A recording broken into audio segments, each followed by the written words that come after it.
Ayan, Galingan Sir mo. Ayan, Jigo. okay, go. At magandang gabi, Pilipinas. Kwentong politiko na.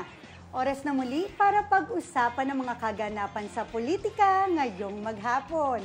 Araw ng Martes, November 28, 2023. Ako si Mitch Lim at magandang gabi sa iyo, Partner Jigo. Magandang gabi, Partner Mitch. At syempre sa ating mga taga-subaybay worldwide.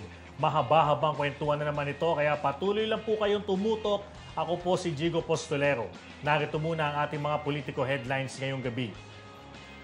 Vice President Sara Duterte iginiit na matibay at walang bitak umano ang political tandem nila ni Pangulong Bongbong Marcos sa kabila ng iba't ibang intriga na ibinabato sa kanilang dalawa. Habang si House Speaker Martin Romualdez na sisilip sa umano'y halos 2 bilyong pisong na gastos sa mga business trip nito. At mga senador na si Risa Hontiveros at Amy Marcos may tapatang pahayag sa issue ng International Criminal Court o ICC Reso. Para naman sa ating Politiwu of the Day, sino kaya itong opisyal ng gobyerno ang nagpasabog ng baho sa isang paliparan sa abroad? At sa ating Politico Snitch, Yorme ng Naga City sa Camarines Sur sinuong ang ilog para makarelate sa problema ng mga Bicolano students.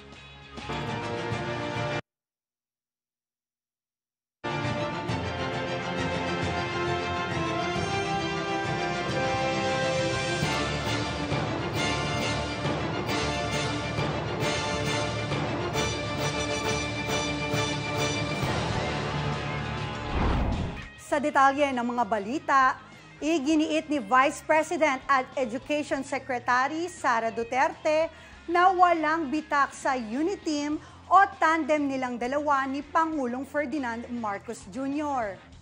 Sa ambush interview kay Duterte, sinabi nitong hindi na nila trabaho ang mga kampanya at nakatuon sila sa kani-kanilang tungkulin sa gobyerno. Dagdag pa ng Vice Presidente, wala siyang natanggap na reklamo mula kay PBBM pagdating sa kanyang pamamahala sa OVP at Department of Education. Nanawagan naman si Inday Sara sa publiko na magmasid sa gitna ng mga nangyayari sa politika dahil hindi pa panahon ngayon ng pamumulitika. Sa iba pang balita, inabot daw ng higit 2 bilyong piso o 1.8 billion pesos ang travel expenses ni House Speaker Martin Romualdez ngayong taon. Binuking ito ng isang source mula sa Kongreso ng isang programa ng media. Ayon kay dating Presidential Anti-Corruption Commission o PACC Commissioner Greco Belgica, dapat magkaroon tayo ng mga leader na conscious sa paggasta ng kaban ng bayan. Samantala, tiniyak na fake news ni na House Secretary General Reginald Velasco at House Deputy Majority Leader and Quezon Representative David Suarez ang kumakalat na ulat ng nasabing network.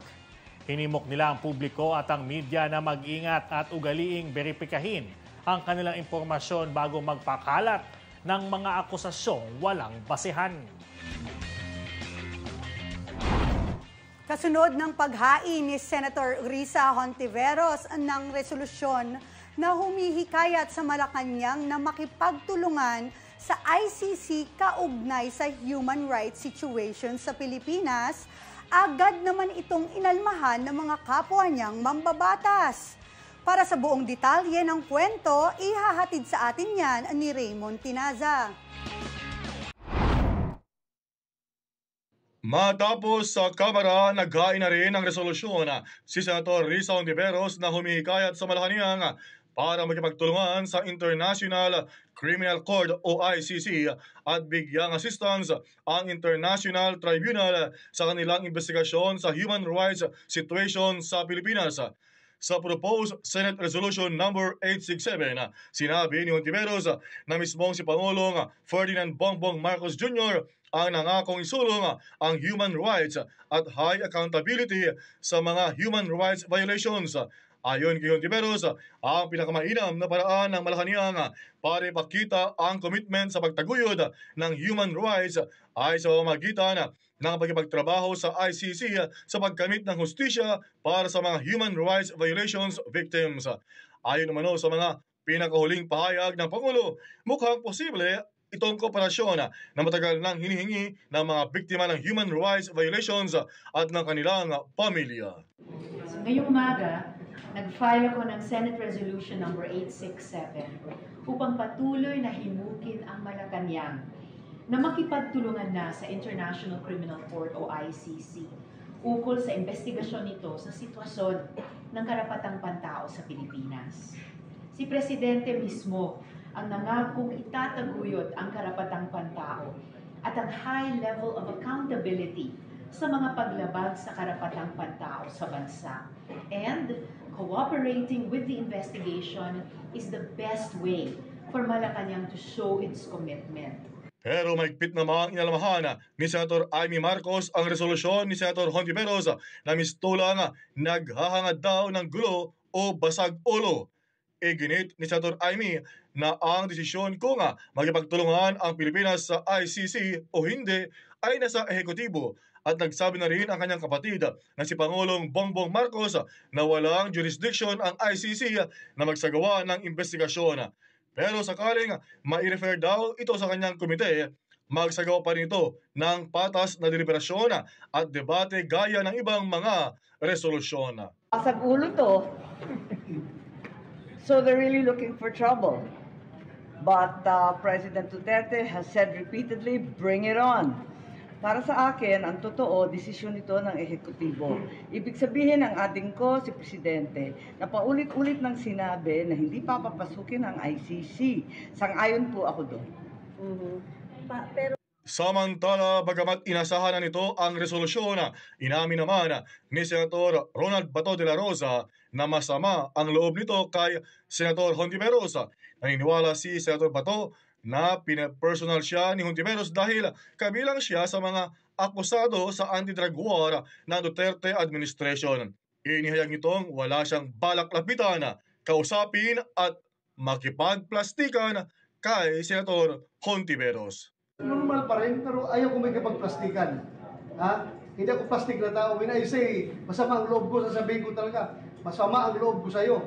Hindi ako plastic na tao. Yung smell ka, parang ngiting kabayo. Yung pala, sasaksakin mo pala sa likod yung nginingitian mo. Hindi ako ganun klaseng tao. Prangka ako. Ako, si Raymond Tinaza, para sa Kwentong Politiko. Hindi na kailangan ng pagsasang-ayon ng Senado ang panukalang umanib muli ang Pilipinas sa International Criminal Court. Ayon kay dating Senate President at dating Justice Secretary Franklin Drilon, may legal authority si Pangulo Ferdinand Marcos Jr. sa usapin ng pagbabalik ICC ng bansa. Giit ng dating opisyal, magsisilbing executive action ang panunumbalik natin sa Hague Court, lalo na pinagtibay na ng Senado ang nasabing treaty. Una na sinabi ni Senator Ronald Bato de la Rosa at ICC Assistance to Counsel Cristina Conti na kailangan ng concurrence ng mataas na kapulungan upang makabalik tayo sa ICC. Isiniwala at ni Senador J.V. Ejercito na totoo raw na may mga tinatawag na DDS o Duterte-oriented writer at influencers ang pinapasahod umano ng Chinese Communist Party. Sa isang programa sa radyo, sinabi ni Ejercito na partikular dyan ang mga nagtutungo ng 2 linggo sa China, kung saan sagot din ng National Radio and Television Administration ng CCP ang lahat ng kanilang travel expenses. May pagkakataon nga aniya na isa rin siya sa mga pinuntirya matapos niyang magsalita kaugnay sa usapin sa West Philippine Sea. Giit ni JV, hindi niya akalain na sa ganitong sitwasyon na sa halip na magkaisa tayo sa pambubuli ng China ay tila may tumatawid pa ng political color. At mas nakalulungkot dyan, aniya, na may mga Pilipinong ibinebenta ang sariling bayan. Pag-aaralan ng kampo ni dating Senador Laila de Lima kung maibabasura ba nila sa korte ang mga ebidensya na ginamit para sa drug case ng dating mambabatas. Ayon sa abogado ni de Lima na si Atty. Raymond Baghilat, plano nilang magsumite ng demurrer o to evidence sa korte para sa drug case. Hinihintay lang nila na maglabas na ng resolusyon ang Regional Trial Court ng Muntinlupa hinggil sa petisyon nilang mailipat sa New Bilibid Prisons ang mga naging saksi sa kaso. Nais rin ng nasabing mga saksi na mag-recant o bawiin ang kanilang mga pahayag at magsumiti pa ng iba pang mga dokumento hanggang sa December 8. Matatandaan, isa na lang ang natitirang kaso ni de Lima sa Muntinlupa Regional Trial Court. May 7 pang witness ang nais na ring bawiin ang kanilang mga pahayag laban kay de Lima. Inaprubahan na ng Senado sa ikatlo at huling pagbasa ang 5.7 trillion pesos na 2024 national budget.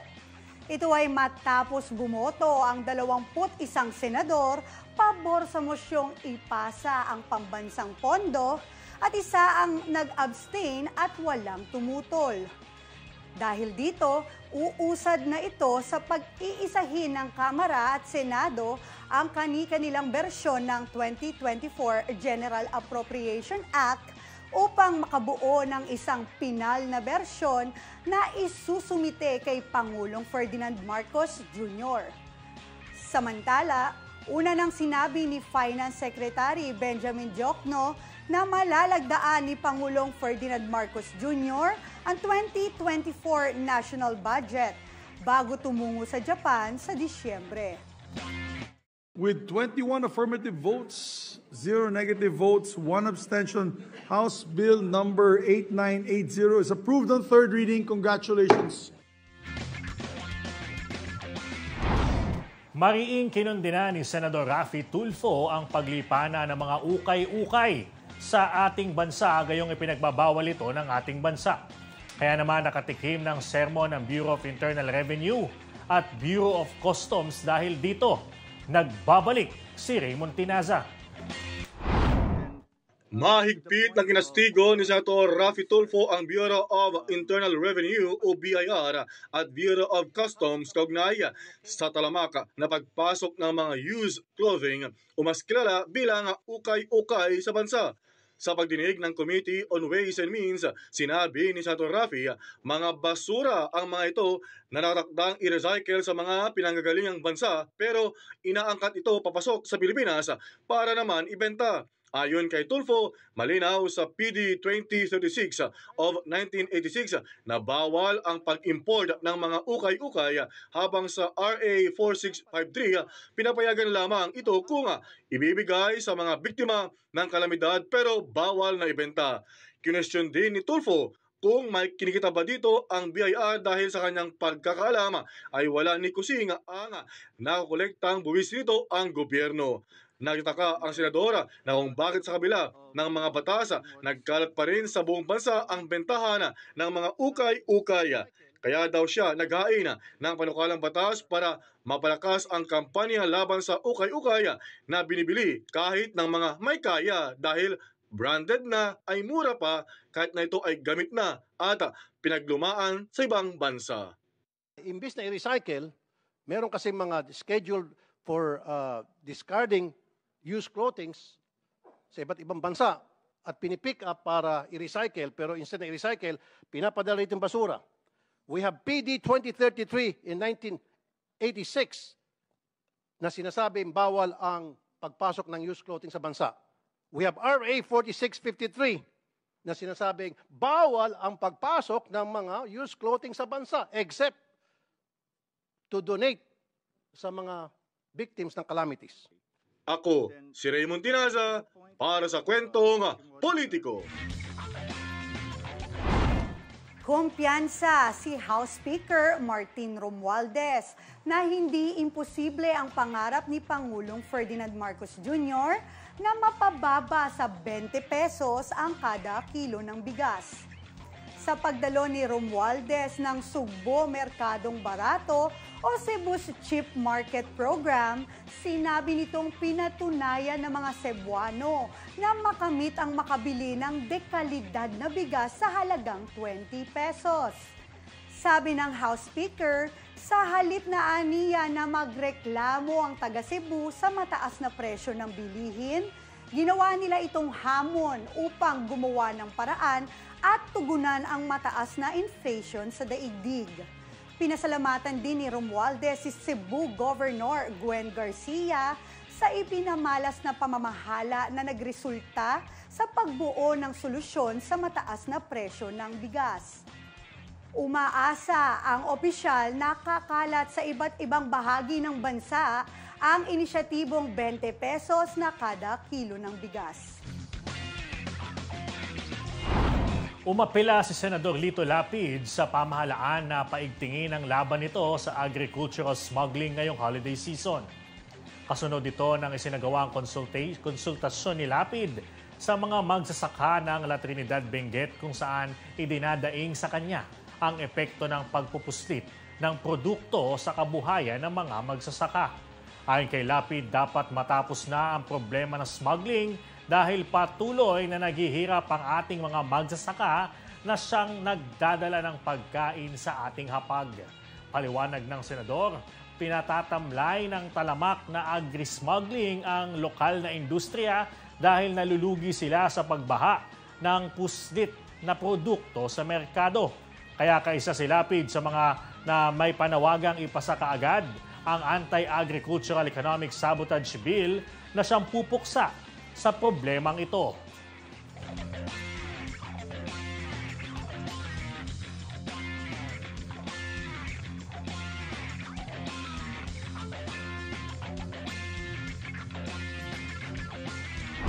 Sa aming pagbabalik, mga kababayang politiko ng Duterte nagsibaliktaran na rin sa kampo ni House Speaker Martin Romualdez. Habang si Pasig City Mayor Vico Soto matikas sa paninindigan na walang kaibig-kaibigan sa kanyang paglilingkod bayan. Kaya't huwag kayong bibitaw dahil magbabalik pa ang kwentong politiko.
Ang tabloid na una sa balita. Radyo na. Abangan.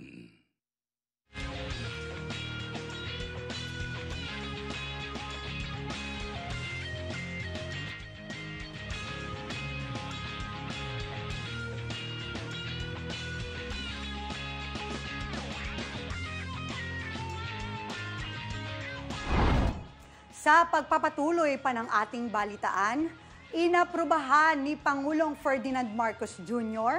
ang mga reclamation projects na nasa ilalim ng Pasay Eco City Coastal Development.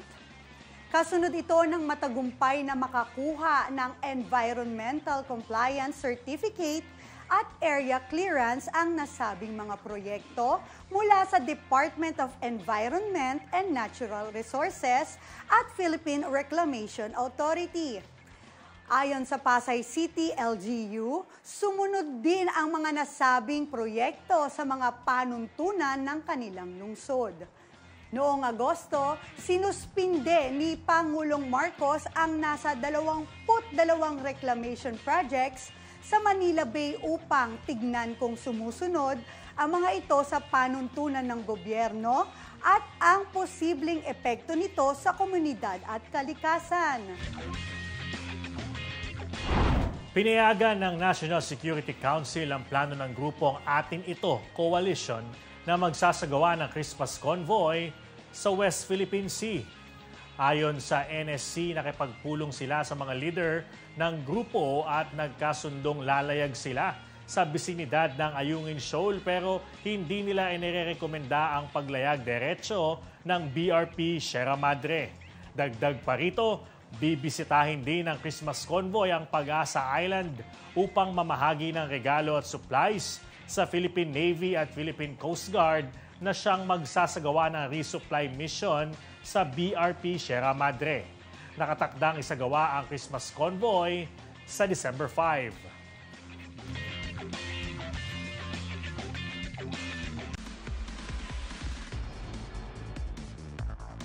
At para naman sa ating mga kwentong politiko sa rehiyon, makakasama natin dyan si April Magaling. Kaugnay sa mga kwentong politiko sa rehiyon, simulan natin yan sa Mindanao kung saan tila tinalikuran na ni Davao Oriental Vice Governor Nilson Dayang Hirang Jr. ang pamilya Duterte. Ito'y matapos niyang maglipat bahay kasama ang 5 provincial board sa grupo ni House Speaker Martin Romualdez nang manumpa sila bilang bagong miyembro ng Lakas CMD. Kabilang sa mga lumipat na board member ay sina Andy Manday at Benji Bulaong mula 1st District at Rochi Ravelo, Daud Linsag at Harold Montes na mula naman sa 2nd District. Ilan din sa kanila ay party mates pa ni Vice President Sara Duterte sa hugpong ng pagbabago at kilalang matagal ng kaalyado ng Duterte clan. Mismong si Romualdez ang nanguna sa oath-taking ceremony ng mga bagong miyembro ng Lakas CMD sa House of Representatives. Samantala sa bahagi naman ng Negros Island, itinanggi ni Himamaylan City Negros Oriental Mayor Raymond Tongson na kabilang siya sa mga pinagpipili ang running mate ni Governor Eugenio Bong Lacson para sa 2025 eleksyon. Ayon kay Mayor Tongson, spectator o tagapanood at supporter lamang siya ng anumang magiging desisyon ng kanyang partidong United Negros Alliance o UNEGA. Kaugnay niyan, tiniyak naman ni Tongson na patuloy niyang susuportahan ang sino mang makakatandem ni Governor Lacson sa susunod na halalan. Una nang kinumpirma ng Partido UNEGA na may 3 silang kinukonsiderang kandidato para pagka-vice-gobernador at ipapalit kay Vice Governor Jeffrey Ferrer na tatakbo namang kongresista sa ika-4 na distrito. Tumungo naman tayo sa mga politiko ng Visayas Region. Mariing iginiit ni Bacolod City Councilor Israel Salanga na hindi siya ang may-ari o nagmamaneho ng pickup truck na bumangga sa isang food store sa barangay Villamonte. Ani ni Salanga, ang sasakyan ay pagmamay-ari umano ng kanyang kapatid na si Mark Gabriel at kung magdududaan niya ang sinuman, maaari naman itong kumpirmahin sa dealer ng sasakyan o di kaya'y sa Land Transportation Office. Gate ni Salanga, bagamat hindi na kailangan ng paliwanag dahil hindi naman ito krimen at naayos na rin ang naturang usapin, bilang lingkod bayan, kailangan umano niyang linawin ito sa publiko para na rin sa kaalaman ng lahat. At sa Metro Manila, matapos ang 6 na buwang rehabilitasyon, sa wakas ay muli nang binuksan ang Lagos Nilad Underpass sa Maynila. Masayang inanunsyo yan ni Manila Mayor Hani Lacuna kung saan anyay napapanahon lalo na ngayong nalalapit na ang Kapaskuhan. Ayon kay Lacuna, dinarayo kasi ang Maynila tuwing Pasko at ang Lagos Nilad ang isang thoroughfare lalo na sa mga magtutungo ng Divisoria at Recto. Ayon kay Lacuna, mas maayos na Lagos Nilad ang aasahan ng publiko at di lang yan, tuloy-tuloy rin ang pagsasaayos nila sa pumping system nito. Gate naman ng alkalde na hindi talaga ang Maynila LGU ang may proyekto sa Lagos Nilad Underpass dahil ito'y isang national road. Tumutulong lang sila sa DPWH para mapabilis ang pagsasaayos nito, lalo't sila rin ang nasisisi sa hindi maayos na Lagos Nilad. Saktong-sakto po ito sa paparating na Kapaskuhan. Alam naman po ninyo, pagdating ng Pasko, dinadayo pong Maynila. Ito po ay isang major thoroughfare papunta po ng Divisoria, ng Recto. Kaya malaki pong kaluwagan nito. Una-una po, inaasahan po natin na hindi na sila makakakita ng mga lubak-lubak pagdaan nila kapag tuwing umuulan po. Pangalawa po, inaasahan po natin na hindi na rin po magpapaha. Kanina po kausap ko lang si Congressman Erwin Tieng at nagkaroon po siya ng karagdagang pondo na tutulungan po niya tayo para ma-upgrade pa rin ang pumping system po dito sa Lagos Nilad. Habang sa iba pang politiko mula Metro Manila, walang kaibig-kaibigan. Yan ang tahasang babala ni Pasig City Mayor Vico Soto sa mga natitirang tiwaling tauhan ng kanilang gobyerno. Kasabay ng pagbubunyag na mayroon umano siyang napadampot na bagong opisyal mula Office of the City Building na anyay personal na malapit pa talaga sa kanya. Ayon kay Soto, nasangkot umano sa pangingikil itong nasabing kawani na sinubukan para makipagtawaran kapalit lang ng pirma ng kanilang opisina sa isang dokumento. Bagamat hindi pa pinangalanan ni Soto ang nasabing kawani, giit niya na iba umano siyang yorme na walang kaibig-kaibigan at hindi nadadaan sa politika. Bukod dito, natimbog rin umano ni Mayor Vico ang isa pang katiwalian na may kaugnayan naman sa maanumalyang pagbili ng city vehicle. Giit ni Mayor Vico, tahimik lang siya pero dapat umanong matakot ang mga tiwaling kawani sa kanyang pananahimik. Kaya naman panawagan niya sa mga akusado. So, mag-cooperate kayo. Compromise tayo, hanggang admin case lang ipafile ko. Pero kung hindi, sige, hanggang criminal. Bisitahin ko kayo pag nakulong kayo. Ako si April Magaling para sa Kwentong Politiko. Ready na ba kayong makidahu at makichika sa buhay politiko? Makakasama natin dyan si partner Sir Digo sa aming pagbabalik. Ang tabloid na una sa balita. Radyo na.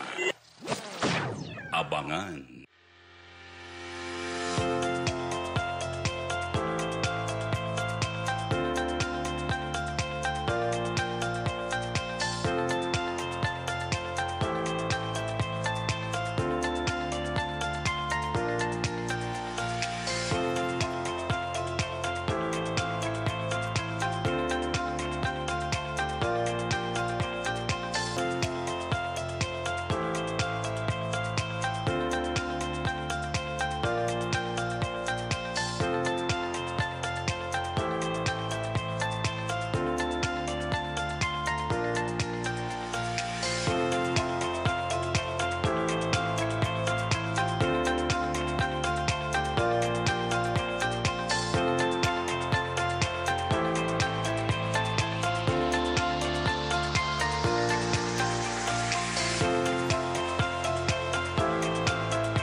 At heto na nga ang non-stop na kwentuhan.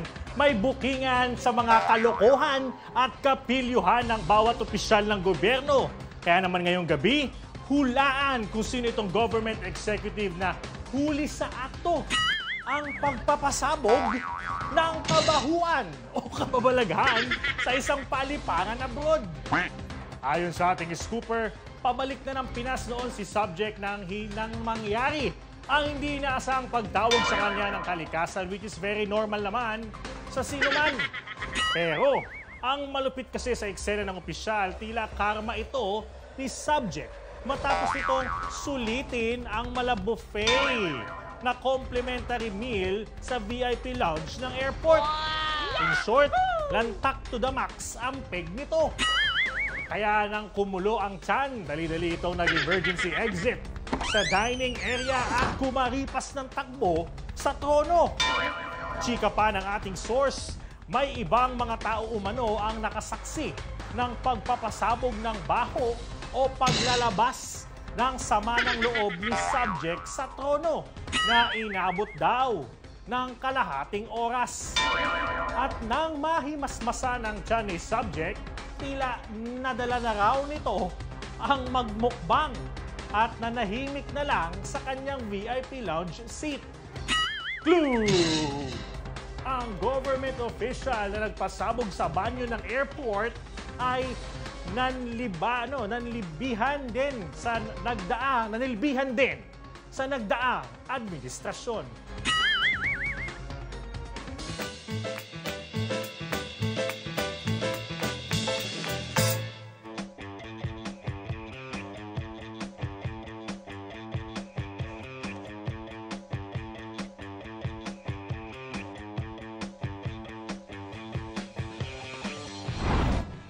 Hep! Break muna tayo sa mga issue at heavy news sa politika. Kaya naman, halika't pasadahan natin ang ilan sa mga politiko snitch. Kasabay ng pagdiriwang ng ika-71 kaarawan ni dating Senador Benigno Ninoy Aquino, libreng ipinakilala naman ng Ninoy and Cory Aquino Foundation o NCAF sa makabagong henerasyon ang pagiging makata ng tinaguriang democracy icon.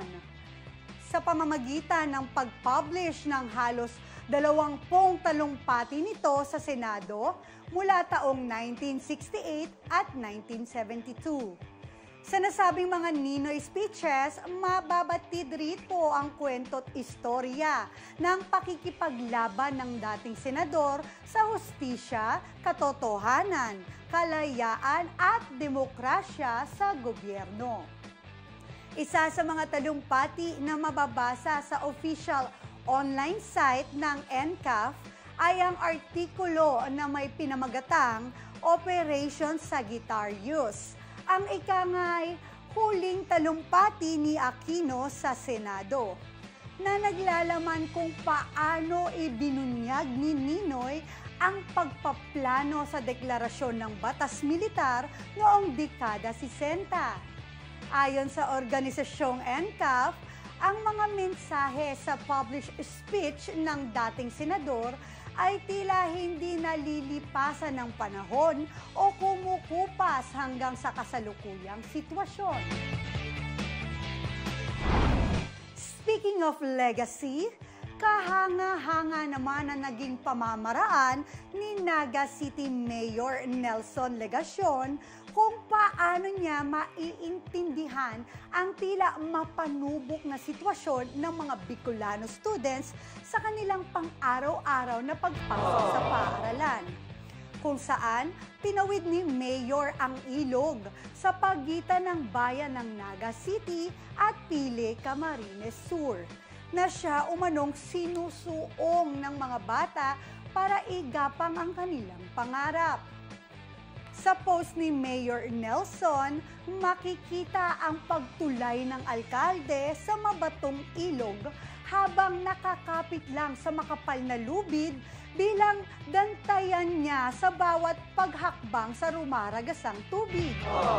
At dahil dito, naranasan niya bilang lingkod ng bayan ang sakripisyo ng mga musmos. Kaya't hinikayat niya ang mga guro sa San Isidro Elementary School at San Isidro National High School na intindihin kung umabsent man ang mga bata dahil sa pag-apaw ng tubig sa ilog habang ipinoporma pa ng gobyerno ang tulay sa lugar. Samantala, panibagong physical fitness goal naman ang tila na-unlock ni Senator J.V. Ejercito sa kanyang mala bicycle ride memoir. Matapos nitong i-push ang pagpadyak sa paahon na daan patungo sa Cabiang Tunnel sa probinsya ng Cavite. Sa FB page ng Mambabatas, Happy Rider ang peg nito na nag-post sa harap ng nasabing tunnel habang sakay ng kanyang red mountain bike. Aniya, sobrang nalaspag umano siya sa higit 1,000 kilometrong ahon pa Cavite na di hamak na mas challenging at mas mahaba kesa sa Taktak Road ng Antipolo. Ika pa niya, napasubo ako, boy! At kung si Senator JV ay napasubo sa pagbibisikleta, ito naman si dating Election Commissioner Rowena Guanzon may funny banat sa nag-viral na issue ng isang fast food chain na manong-manong pinaglako ng isang batang crew para kumota ng benta. Sa Twitter post ni Guanzon, ika nito na pass muna siya sa pagtangkilik sa nasabing kainan habang pinapaayos niya ang polisiya ng kumpanya. Inasar pa ng dating politiko ang fast food chain sa ika nito na gusto pa naman daw niya ng halo-halo. Matatandaang nag-viral ang video ng isa nilang crew na naglilibot upang makahanap lang ng customer. Sa nasabing video, makikitang nag-aalok ang babae at siya rin mismo ang magdi-deliver kahit na siya ay naglalakad lang. Habang sa atin namang funny politiko ganap, narito ang nakakaaliw na pa-dance and eat challenge ng Kankalu Councilor na si Wina Bell, kapalit ng tumataginting na 500 pesos. Sa video na ibinahagi ni Abel, 30 seconds lang ang hamon niya para maubos ng mga participant ang isang bagong street food habang ngiting tagumpay naman na sumasayaw sa Gedli ang konsehal. Tila cheerleader ang peg ni Consi Abel na pinapanood ang kagat ng mga batang Kankalu sa kanyang hamon. Na ang isa pang contestant at nakigiling kasama ang opisyal. And dance challenge to win 500 pesos.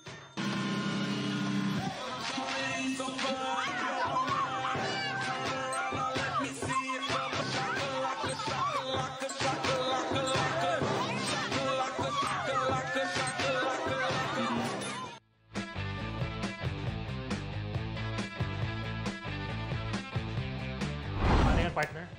Oy, ganun, Sir Gino. Hindi, baka sila 500 tayo. Magano, 500 din yun, Sir Kung ikaw Gino. ba, kaya mo kung sakali mo gumukbang? Oo, Just 30 kaya yan, seconds. Sir Gigo. Game na game. Sayang din yung 500 pesos na premyo, ano? Ikaw ba, Sir Gigo? Medyo mahirap yun, lalo na kung mga puro itlog. Siyempre, Yes. yung ating health.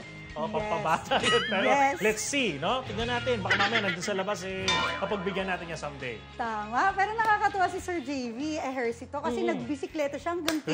tiglang tunnel. Oo nga pala, no? Mahilig sa Grabe bike. yung fitness Oo. journey niya, Sir Gigo, ha? Try mo din at sana makita namin, ha? Yes, kailangan may mga hobby tayo mga ganyan. Correct. Tama. At yan muna ang mga balita ang aming nakalap sa buong maghapon. Mga kapolitiko, 27 days na lang, Pasko na! Ako si Mitch Lim. At ako naman si Jigo Postolero. Magkita-kita ulit tayo bukas alas 8 pa rin ng gabi para sa mga kwentong politiko. Muli, magandang gabi.